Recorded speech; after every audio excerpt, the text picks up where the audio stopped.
Alright guys, ayan, mayroon po tayong napakagandang ulam, napakasarap nito. Ayan o, na kalimutan ko na naman, na vlogger pala ako. Ayan o, mayroon tayong dalag, laking dalag nito. Dalawa, ang laki nito, laki niya. Ayan o, dugtong-dugtongin ko muna. Ayan. Tapos ito, ayan, tingnan nyo naman, laki niyan. O, ha, woo. O, ang laki po niya, no? Dalawa na yan, no? O, diba? Iyari na naman ang kanin dito. O, dalag! Wow! Sarap nito!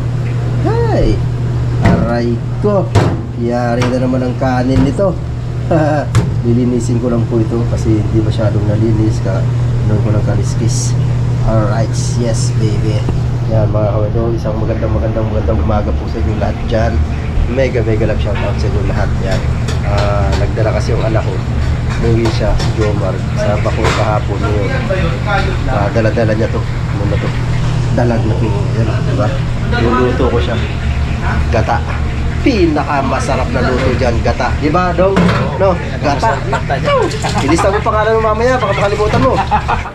Pwede na. Yan, isang magandang umaga po sa ating lahat mga kawerdo. Thank you so much sa inyong walang sawang suporta at sana po ay huwag kayo mag-skip ng ads, ha? Parang awa nyo na kasi dyan tayo medyo kumikita ng konti kahit papano, diba? Kasi kung ginagawa ng views natin, kung maraming manonood, maraming salamat talaga in advance. At sana share nyo din po itong live na ito, ay itong vlog na ito. Yan, para maraming makapanood, diba? At sana may matutunan kayo sa mga gustong magluto ng dalag, kung paano gataan. Papakita ko po sa inyo, diba? Alright, yes baby. Linisin ko muna to. Yan, kasi hindi ko masyadong malinis. Kailangan ko muna linisin, diba? Okay. Yan o, laki po yan. Malaki talaga. Ano ito, nabaril ito, Mar? Hindi. Parang ginano na yan. Mar? Parang dinalang parang, di ba parang naubusan ng tubig? Oo. Naubusan, parang natutuyo yata yung tubig. Parang natawag sa amin. O saan naghanap sila ng malalim ng tubig? Wala, nung na ngayon dun eh. Parang, ano na kasi nag-araw. Tutuloy na ng tubig. Yung palaisdaan. Alright, yes baby. Sige, bilang. Laki ng ano nyo. Oh, laki ng bihon. Bihon. Against the light pala. Hindi ko nakapansin. Ito nga. Hindi ko ilagay sa gilid. Alright. Yan. O diba? Against the light ang video. Hindi ko nakapansin. Laki ng bihon. Sarap nito. Sama natin sa paggata. Okay.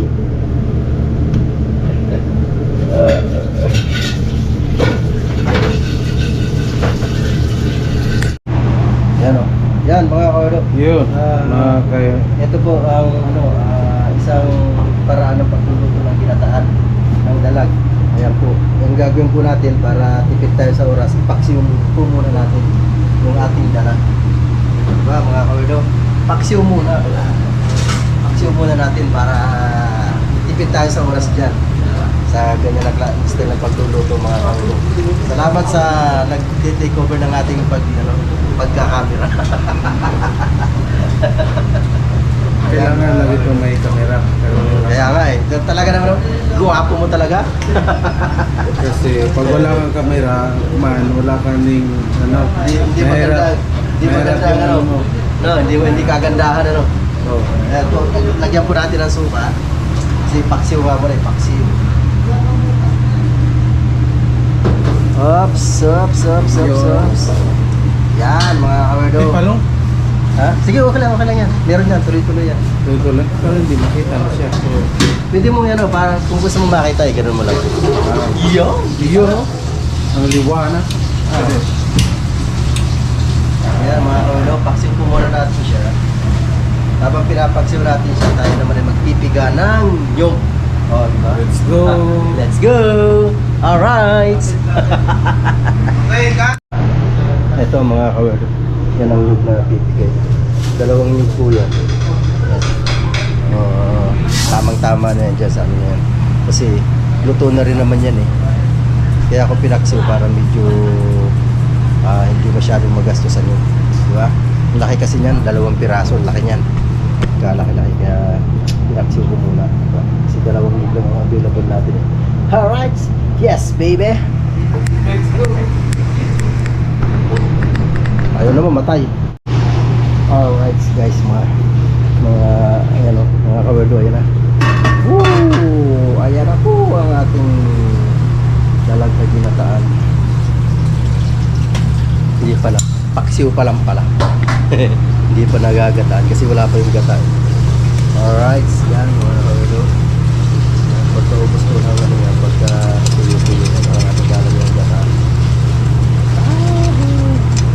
Walanganin yung bata ako talaga. Walanganin talaga.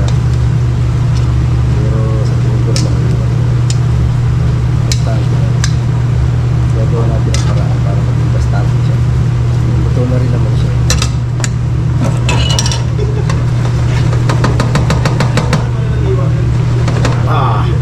Alright. Yes baby. Lagyan na natin itong ating gata. Kasi ano yan, solve na yan. Woohoo! Yay! Woohoo! Sarap! Woohoo! Sarap nito. Pamamantikain natin yan. Haha! Ganda! Hi! Kaya na! Ayan na! Malalaki ba? Malalaki ang hiwa? Isang hiwa lang yan, talagang busog ka dyan. Solve ka dyan. Ano nangyari dyan? Ha? Okay naman. Okay naman dyan. Yeah! Yeah! Sama. Yan po, gumagawa mo siya ng pata Okay lang sauce. yun. Ayan o. Ayan, every week gumagawa sila niyan, 100 plus. 100 plus ba? Isang puno doon? Wala no? 50 lang ba? Sa isang linggo pala, 2 beses nakakagawa, no? Alright, yes baby. Kumukulo na yung ating gata. Baka po sabihin nyo, sinabawan nyo na. Hindi po. Kaya po talaga dapat ang gata nyo. Dapat tantay dyan sa, sa level ng isda para habang nagpapakulo ka siya, habang pinapakulo mo siya, niluluto mo sa gata.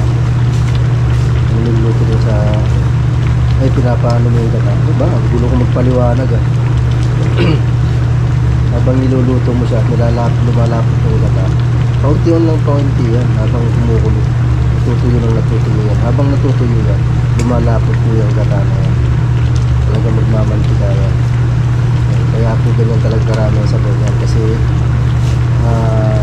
para makasiksik din yung ano ng gata po sa laman ng isda. Kaya pati sa laman yan, lasang-lasa mo yung gata. Manamis-tamis. Alright? Kala mo may asukal. Yes, baby. Woo! Yan po ang isa sa paraan ng pagluluto ng pinataang isda. Pwede naman po yung isang klase. Hindi mo po ipapakso yung isda. Ang gagawin mo po doon, kailangan ng pangalawang gata. Ito kasi isang gata lang, tatang gata lang ito. Kasi pinaksin na nga gawa ng luto na kasi kaya tatang gata na lang ang ginawa natin. Pagka gusto mo ng dalawang gata, yung unang gata ang pangluluto mo dyan sa sa isda, yung pangalawang gata. Ito, nasuka natin luluto sa mga ingredients niya. Kaya malasa po yan, malasa po siya. Yun namang pangalawang na naputol bigla. Yung sabi ko, mas malinamnam kasi kapag sa pangalawang gata mo niluto itong isda, mas malinamnam siya. Ito kasi sakto lang ang niyog natin, kaya kakang gata lang ang ginawa ko. Niluto ko muna siya sa suka, pinaksin ko muna. So, diba mga kalulu, ganun po yun. Dalawang klase ng pagluto ng ginataan. Kapag sapat lang ang budget mo sa niyog, ipaksin mo na lang. Paksin mo po siya. Diba? Alright, so yan, unti-unti na lumalapit ang ating niyog.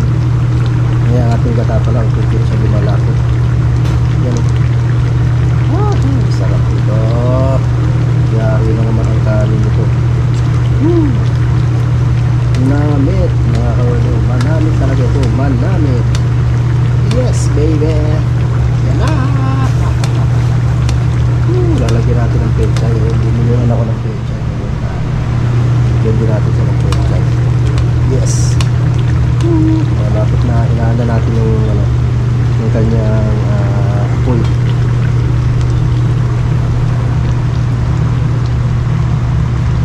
Habang nagpapamantika tayo ng nyug niya, inaano natin ng gata pala, hindi nyug gata. Kasi iba kasi pag nyug, yung nyug, hindi pa nakayod yun. Hindi pa pala napiga.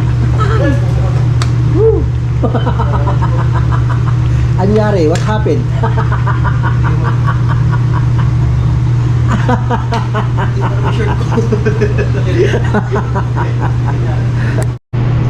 Oo, nagluluto ako. Sasabihin may cheese ako. Oh? May cheese po. Sarap naman yan. Hindi. Oh, di ba? Sa malapit ka sa parisdaan, hindi ka magpahuli ng dalag. Ayan po mga kawerda. Ayan na. Ang ating dalag. Nadurog yung yung ko kasi. Ilagay ko yung andon. Sa counter. Yan sarap-sarap dito. Napakasarap nito. Oy, mamaya pag kumain kayo, listan yung mga pangalan nyo. Huwag mong subukan. Masisira ang buhay mo.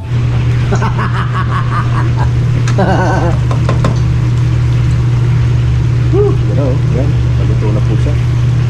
Tayo gagayin lang natin konti sa bahay. Kasi medyo marami-rami pa yan. Dito! Mar, tawag ka na ate mo. Yan. Ay. Gagayin lang natin konti. Ay. Pagkasarap. Pinahan natin konti ang sarap ito.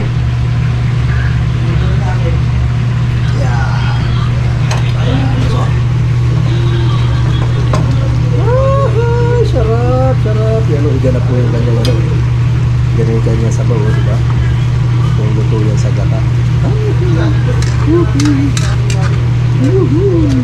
Yari na naman ang kanin nito, mga kawedo. Hindi naman makapaglagay ng sili kasi yung kasama namin dito ng babae, hindi siya kumakain ng maanghang. So, dito ko nilagyan ng sili.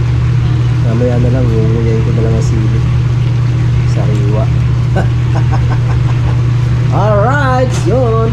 Pwede na po maglapang. Kaya lang maaga pa yun. Napakaaga pa para maglapang. Yun, sarap nyo. Yari na naman ang kanin nito. Mga kawerdo, yari na naman. Talagang napakasarap talaga. Yun na po. Ilang minutes pa.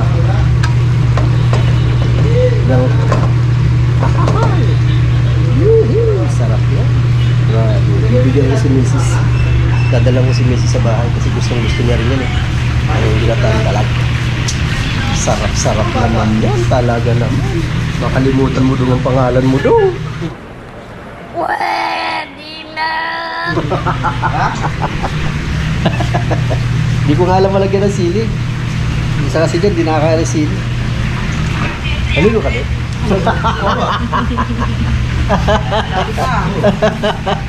Di, kasi alam ko sa mga babae, pag may regla, hindi naliligo eh. Uy!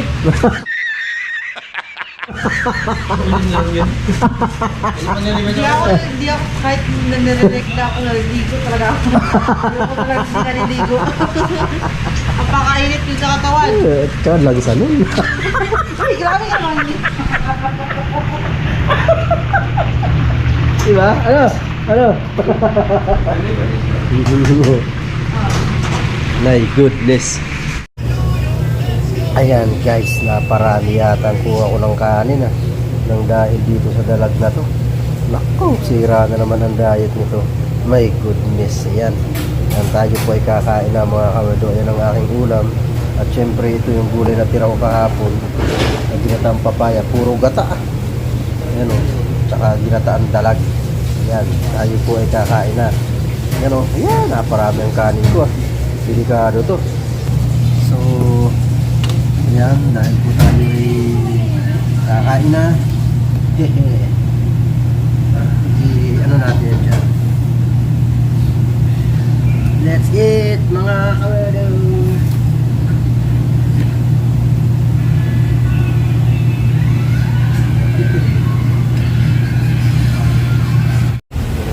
So ayan mga kawado, tayo po ay maglalapang na, di ba?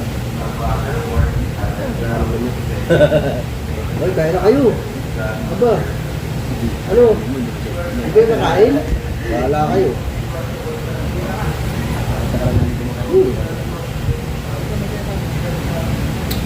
Hindi lang.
Alala.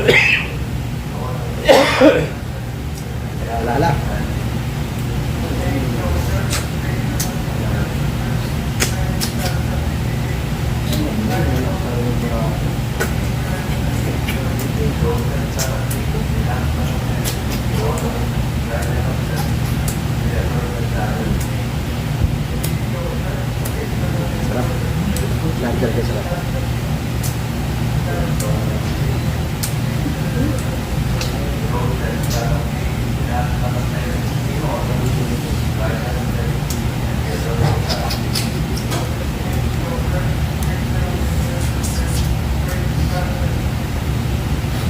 Magagalit ng aso sa akin.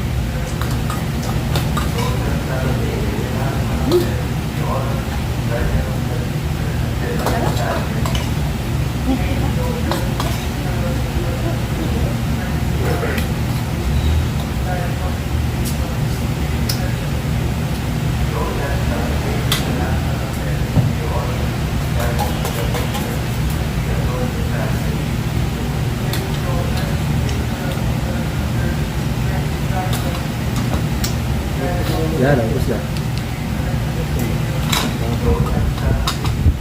Skeleton na yung ulo. Yan. Hindi ko na naubos yung gulay. Kasi puputok na yung tiyan ko.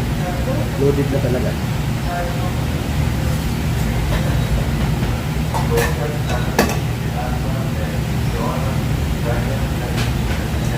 Saan ko muna ako. Alright guys, tapos na tayong kumain. Butete na naman siya ako. Butete na naman. Sa isa na makatikin ng lalaki. Ginataan.